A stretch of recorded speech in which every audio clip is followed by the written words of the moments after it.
Mari kita satu dalam doa. Bapa kami yang di sorga, puji syukur kami ucapkan padamu. Kami mau memulai pelajaran kami ini.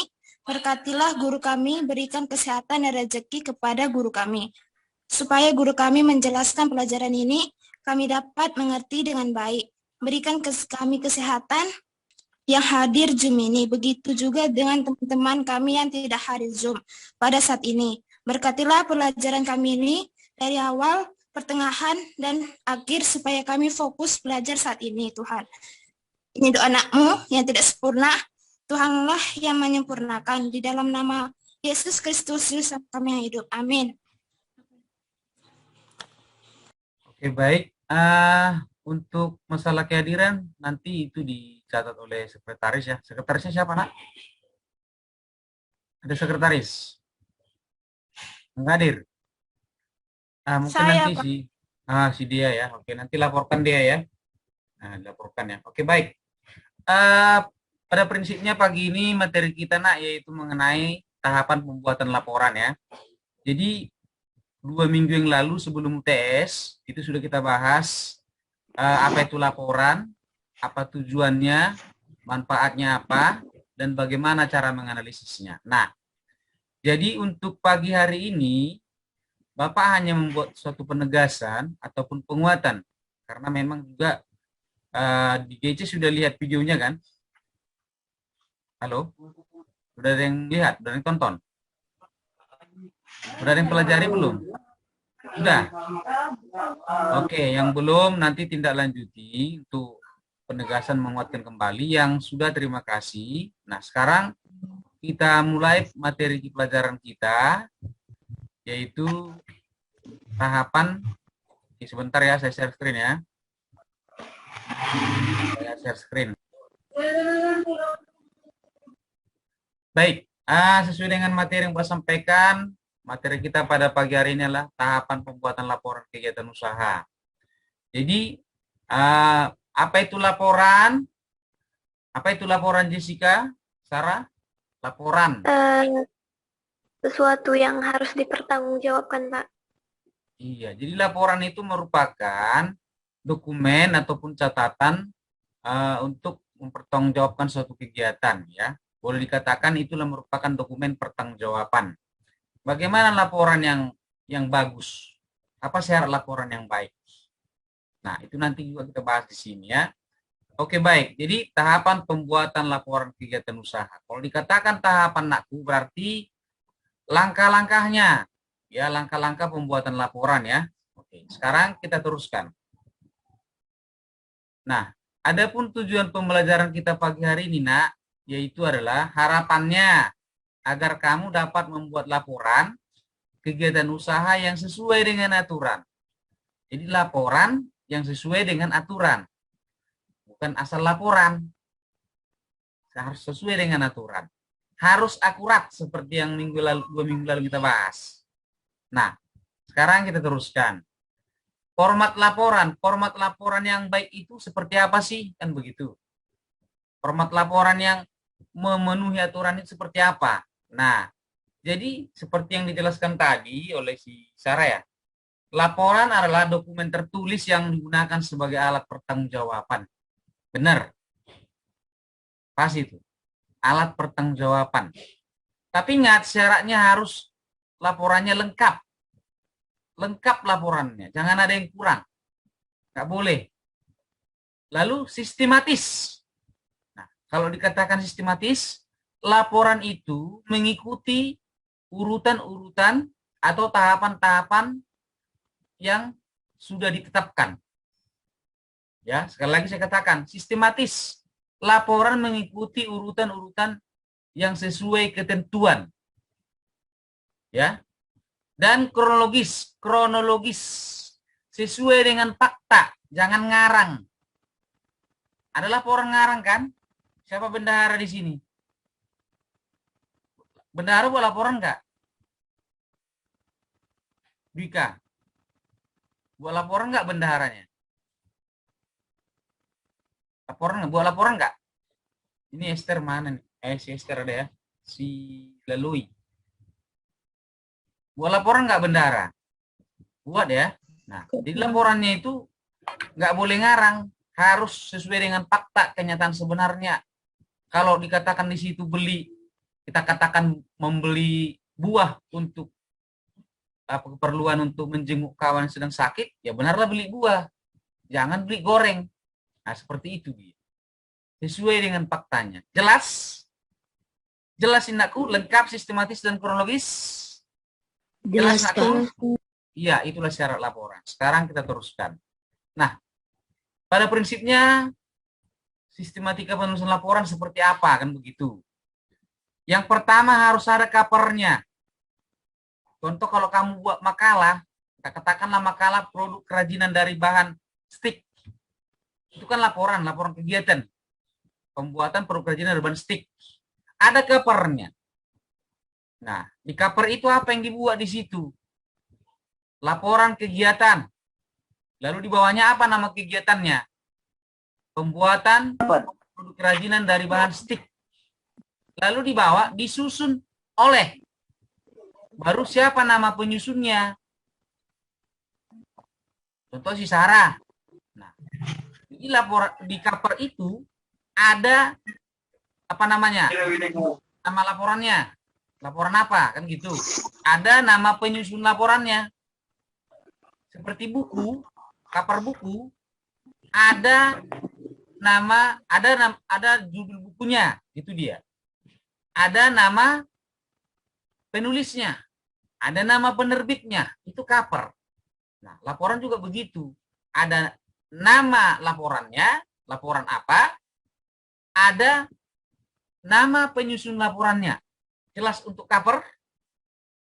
Jelas? Jelas, Pak. Mas, Pak.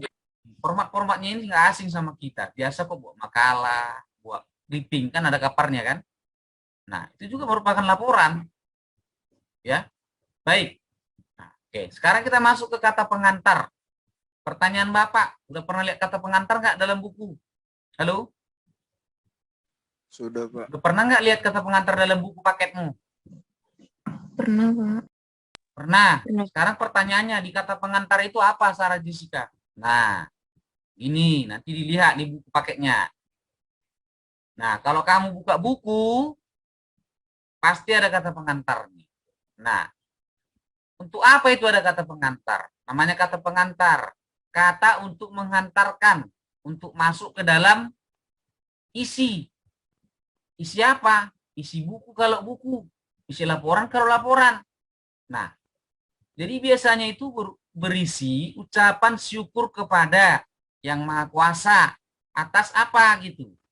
Atas berkat sehingga buku itu bisa diselesaikan. Laporan itu bisa diselesaikan. Kemudian selain ucapan terima kasih kepada Yang Maha Kuasa, ucapan terima kasih kepada teman-teman, keluarga yang mendukung terselesaikannya buku itu. Kalau buku, laporan itu kalau laporan. Jadi kalau kamu kan ada kerja kelompok itu nanti kan, ada nggak tugasnya? Udah lihat? Nah, ucapan terima kasihnya kemana? Ke Tuhan. Kemana lagi? Ke orang tua. Kemana lagi? Ke teman-temanmu, khususnya teman diskusimu. Jelas? Kata pengantar? Ini simpel, singkat. Jelas? Oke, Jelas. ya, kata pengantar. Nah, boleh juga kamu sampaikan di situ harapanmu. Apa itu? Semoga buku laporan ini bermanfaat. Untuk apa manfaatnya? Kasih tahu di kata pengantar itu. Bermanfaat untuk adik-adik kelas berikutnya sehingga mereka dapat membuat laporan yang lebih baik lagi. Ya, seperti itu. Jelas? Kata pengantar? Jelas nggak, Nak? Jelas. Jelas. Cover jelas. Kata pengantar jelas. Sekarang kita masuk ke daftar isi. Kembali ke buku. Pernah nggak lihat daftar isi buku? Pernah nggak? Pernah, Pak. Pernah. Pernah, Pak. Untuk apa daftar isi itu? Kenapa dibuat daftar isi dalam buku? Pernah nggak muncul dalam benakmu seperti itu? Itu apa? Nah, kamu lihat daftar isi itu ada nomor halaman nggak? Ada? Ada, Pak. Ada? Ada nggak nomor halamannya? Ada, Ada. Pak. Ada babnya, ada topiknya, ada subtopiknya. Masing-masing diberikan halaman gitu. Tujuannya apa? Mempermudah pembaca mengakses materi. Contoh, saya mau lihat topik tentang ini. Di halaman berapa ya? Jadi gampang dicari. Itu namanya mengindekskan. Mengindekskan, memberi penomoran. Supaya gampang materi itu dicari. Jelas untuk daftar isi? Jelas, Pak. Jelas, Pak. Oke. Sekarang kita teruskan yang berikutnya. Yang lain Bapak berharap konsentrasi. Daftar tabel. Mungkin ini tidak pernah kamu temukan. Daftar gambar mungkin tidak pernah kamu temukan. Tapi akan saya jelaskan. Kalau dikatakan daftar isi dengan daftar tabel dengan daftar gambar itu beda halaman. Jangan kamu kira satu halaman. Beda halamannya. Daftar isi tersendiri halamannya. Nah, kalau biasanya kan kata pengantar kan dia penomoran halamannya I1 ya. I kan? Nanti boleh lihat di buku. Daftar isi I2 gitu. Nanti daftar tabel I3 gitu. Penomorannya dengan huruf ya. Bukan dengan apa? Bukan dengan angka. Oke. Kemudian daftar gambar. Nah, kalau untuk daftar tabel ini juga untuk mempermudah pembaca menemukan tabel-tabel di dalam laporan. Nah, gambar juga demikian, mempermudah pembaca menemukan gambar-gambar yang ada dalam laporan. Oh, saya mau cari gambar tentang ini. Lihat aja di halaman berapa dia gitu. Jelas? Nah, andaikan tabelnya ada di bab 1. Ada 3 tabel. Andaikan tabelnya ada di bab 1, ada 3 tabel. Maka tabelnya nanti dibuat penomorannya tabel 11. Berada di bab 1, nomor urut 1. Lalu apa nama tabelnya? Berikutnya, tabel 12. Berada di bab 1, tabel nomor urut 2. Apa nama tabelnya? Begitu dia. Tabel 13 berada di bab 1, nomor urut 3. Apa nama tabelnya? Begitu dia. Nah, kalau di bab 2, ya tinggal ganti. 21, bab 2, nomor urut 1. 22, tabel di bab 2, nomor urut 2. Begitu dia. Kalau di bab 3 gimana Sarah Jessica? 3.1, 3.2 gitu, Pak. Baru diikuti nama tabel gitu. Paham nak ya? Paham? Halo? Sarah? Paham. Paham ya? Pak. Oke, yang lain juga oke. Gambar juga demikian nakku. Kalau gambarnya di bab 1, nomor 1 ya 11, gambar 11. Lalu diikuti nama gambar. Nah, sama dengan tabel tadi untuk gambar. Artinya di setiap bab kalau ditemukan gambar, dibuatlah itu. Contoh, gambar alat. Berarti kan gambar 11, gambar alat. Halaman berapa? Buat halamannya gitu dia. Gambar 12, gambar bahkan titik-titik halaman berapa gitu. Jadi tabel itu tidak dimasukkan di daftar isi karena dia nanti tersendiri di halamannya. Ya. Jadi kalau tabel nanti tersendiri di halamannya. Di tabel 11, kita katakan contohnya tabel harga, itu titik-titik halaman berapa gitu ya. Jadi dijelaskan dia di tabel itu, tabel-tabel apa aja dan di halaman berapa gitu. Kemudian gambar juga gitu, jelaskan di gambar itu, di halaman itu, gambar itu di bab berapa, nomor urut berapa, dan di halaman berapa gitu. Jelas? Oke, sekarang kita teruskan nak. Nah, Kita masuk ke bab 1, pendahuluan. Oke, 10 menit lagi ya. Kita masuk di bab 1, pendahuluan.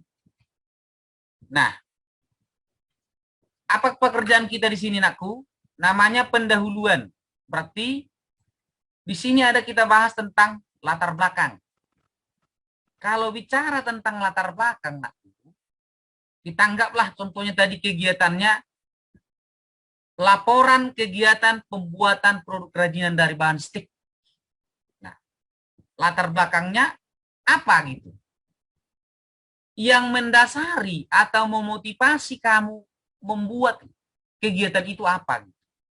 Oh, saya Pak, saya buat laporan, saya buat kegiatan kegiatan pembuatan produk kerajinan dari bahan stik. Latar belakangnya Pak satu begini Pak, karena bahannya gampang ditemukan atau banyak sampah-sampah stik berserakan di depan rumah saya, warung depan rumah saya. Jadi alangkah baiknya bahan itu yang saya gunakan. 1, mudah ditemukan. 2, tidak mengeluarkan biaya. 3, nah, apa yang 3? Nah, jelaskan dia alasan-alasan. Jelas untuk latar belakang? Jelas nggak? Jelas. Kalau kurang jelas bilang loh ya. Oke, tujuannya. Nah, Sarah Jessica, tujuan kamu membuat kegiatan pembuatan produk kerajinan dari bahan stik apa gitu? Tadi latarnya jelas, bahannya mudah ditemukan. Kedua apa? Biaya tidak mahal gitu. Nah, tujuanmu apa gitu? Ya, ini Pak sumbangsi saya Pak, supaya lingkungan apa? Lestari atau mengurangi limbah. Itulah tujuanmu. Kedua apa?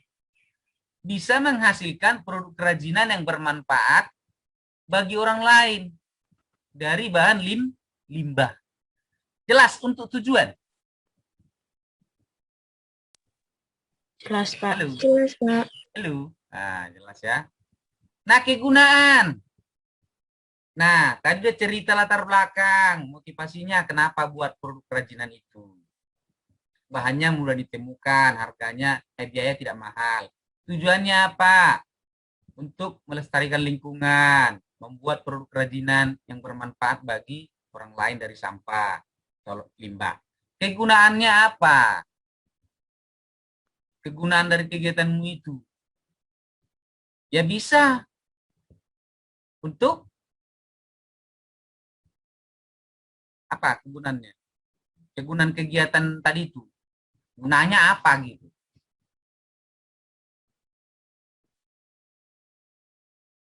Ya, bisa juga menambah pengetahuanmu. Ya, sebagai langkah untuk menambah pengetahuanmu. Kegunaannya itu, kegiatan itu. Nah, jadi kegunaan gak hanya satu ya. Gak hanya satu. Oke, manfaat pun atau tujuan pun gak hanya satu, banyak. Nanti bisa kau pikirkan dengan teman kelompokmu. Itu yang perlu kalian cari. Yang D, kajian teori. Kajian teori bagaimana?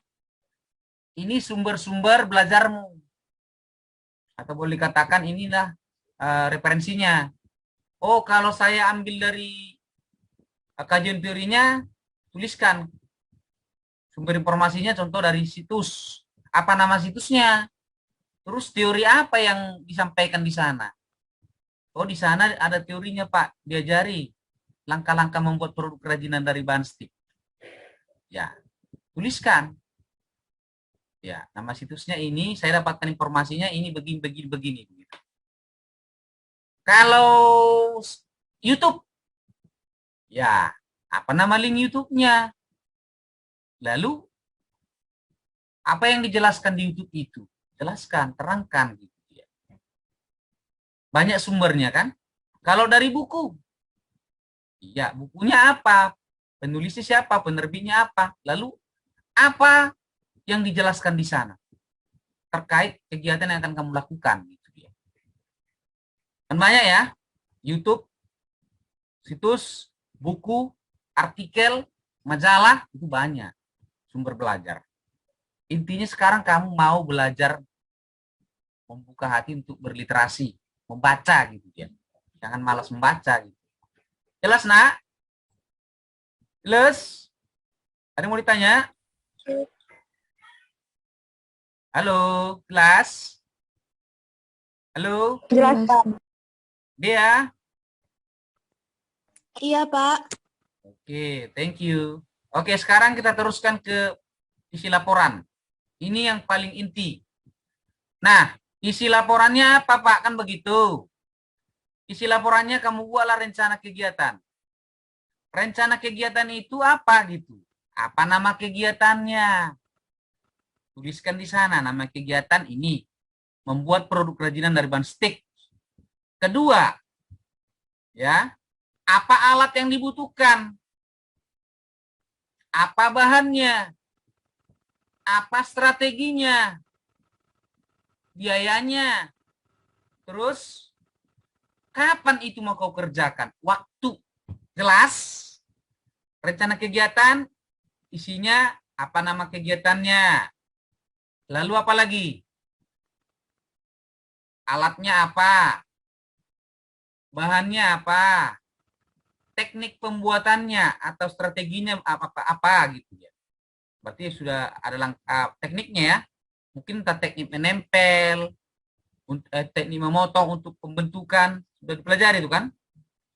Teknik apa namanya? Membor untuk pembentukan, kalau merakit mungkin menempel, menjahit, menyambung.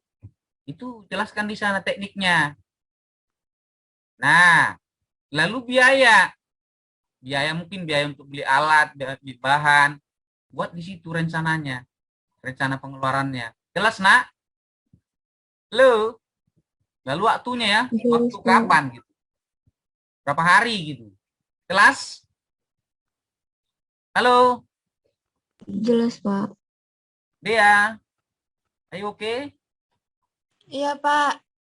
Oke. Sekarang kita masuk proses pelaksanaan kegiatan. Nah, kalau proses pelaksanaan kegiatan, kamu buat langkah-langkahnya. Langkah-langkah pembuatan produk kerajinan dari bahan stik tadi. Buat langkah-langkahnya. Bedakan ya dengan teknik pembuatan tadi. Kalau teknik pembuatan di situ nggak langkah-langkah. Teknik pembentukannya pakai apa? Teknik perakitannya pakai apa? Itu di teknik apa namanya? Di strategi pembuatannya.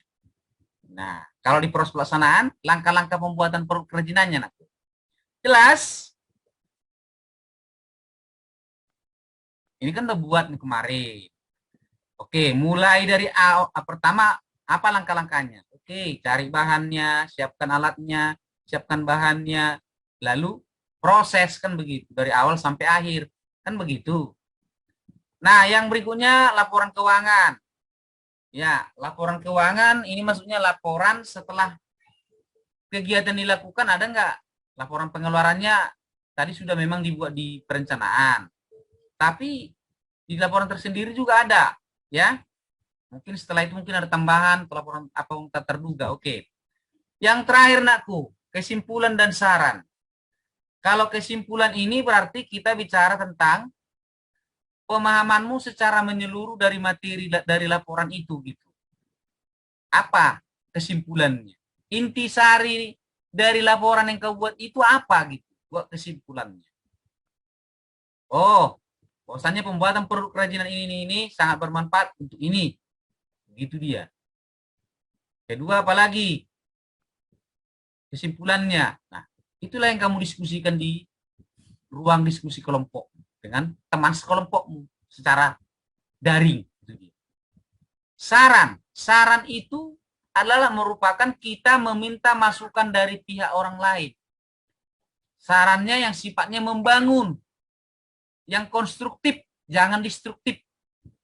Yang membangun, bukan yang merusak.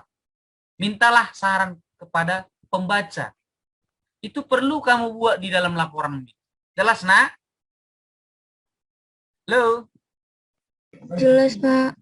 Iya, Ya. Pak. Jadi untuk memperkaya wawasanmu, nanti boleh berliterasi, literasi digital. Banyak di sana, di ruang digital kita itu, format-format laporan terkait materi yang kita bahas pada pagi hari ini.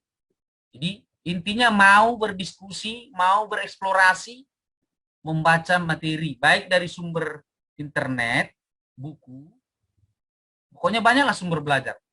Namanya juga Bak 21. Jangan hanya mentok hanya di buku paket. Nggak tambah wawasan kita. Jelas, nak? Jelas? Oke. Jelas, Pak. Oke, yang terakhir nanti mungkin untuk berikutnya, kamu buatkanlah daftar pustakanya. Sumber-sumber kamu mendapatkan apa tadi? Kajian teori tadi. Ah, terakhir seperti buku kan terakhir kan ada daftar pustakanya gitu ya. Jelas? Nah, kalau dari buku tuliskan nama buku, pengarang, lalu penerbit. Kalau situs apa nama situsnya gitu. Bagaimana cara penulisan buku ataupun situs ataupun video untuk dijadikan sebagai daftar pustaka? Nah, itu juga banyak bisa kita pelajari dari sumber digital kita. Bagaimana penulisan yang benar? Itu perlu juga kalian tahu. Karena di bahasa Indonesia juga ada dipelajari yang namanya mereferensi ya. Ya, di bahasa Indonesia. Membuat sumber pustaka, cara menulis sumber pustaka. Ada nggak dipelajari di Indonesia? Halo? 11 IP 1? Ada? Ada kemana nih? Halo? Ada nggak dia? Ada nggak dipelajari bahasa Indonesia cara mengutip sumber pembelajaran atau mengutip sumber belajar? Ada? Nggak tahu. Ada, Pak. Nggak ada, Pak. Nggak ada. Nggak ada. Nah, itu yang perlu kalian cari ya. Kalian diskusikan juga dengan teman sekelompok. Baik, anak kami. Saya kira hanya itu materi kita untuk pagi hari ini. Jelas sudah sistematikanya ya. Jangan lompat-lompat. Cover, kata pengantar, daftar isi. Lalu apa lagi? Bab 1, apa isinya tadi? Bab 2, bab 3, kesimpulan dan saran. Lalu sumber pustaka. Jelas. Nggak boleh lompat-lompat. Jelas? Oke, baik. Oke, terima kasih nakku untuk pagi hari ini. Kebetulan karena waktu kita sudah terbatas ya, udah lewat. Oke. Nah, mudah-mudahan materi ini bermanfaat. Nanti kalau ada mungkin yang mau tanyakan silakan dijawab. Oke? Iya, Pak. Oke, terima kasih. Selamat pagi. Tetap semangat. Sampai jumpa lagi di edisi berikutnya. Terima kasih. Pagi, Pak. Pagi, Pak. Pagi. Bentar ya, saya stop screen dulu ya. Oke, silakan buka kamera. Kita mungkin screenshot dulu sebentar. Buka kameranya semua, biar nampak wajahmu. Nanti si dia laporkan apa yang melalui ya grup. Yang hadir aja. Kalau nggak hadir nggak usah.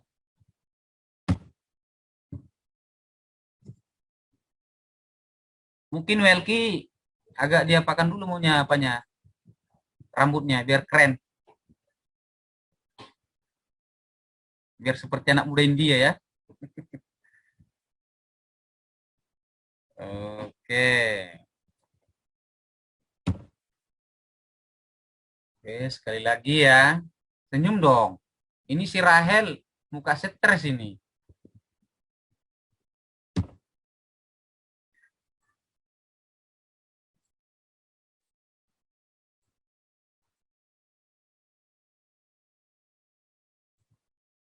Oke, baik nakku. Terima kasih sudah saya screenshot ya. Oke. Sampai jumpa lagi nak ya. Oke, selamat mengikuti pembelajaran berikutnya. Oke? Oke, See Pak. See you. See you. Bye-bye. Pak. Bye. Shalom, Pak. Shalom. God bless you.